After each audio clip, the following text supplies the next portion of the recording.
আজকের এই পূর্ণ তিথিতে ঝাঁট পড়েছে সোনার ঝাড়ুতে। জগন্নাথের রথে বলরাম ও সুভদ্রা যায় তার সাথে। পলকহীন এক আলোকিত চক্ষে প্রভু বিশ্ব দর্শন করেন। ভগবান বিষ্ণুর অবতারে তিনি ব্রহ্মরূপ ধারণ করেন।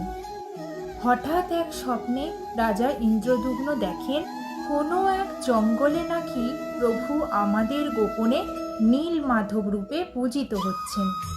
নীলমাধবের সন্ধান করে রাজার কাছে আনলেন বিদ্যাপতি। খুশিতে জয় নীলমাধবের জয় বলা ছাড়া আর রইল না কোনো গতি।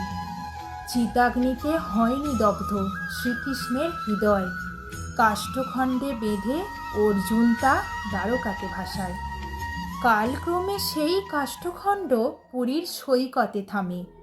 সেই কাষ্ঠতে নির্মিত মূর্তি আজ পূজিত হয় পুরী ধামে। যুগে যুগে চলছে আজও প্রভু জগন্নাথের রথ। পৃথিবী যেন সেরে ওঠে, প্রভু দেখাও আমাদের পথ। যার যত মনের আশা প্রভু জগন্নাথ তুমি দাও পূরণ করে। আশীর্বাদ করো তুমি সবার তরে, আলোময় করে দাও ভুবন ভরে। শুভ রথযাত্রা।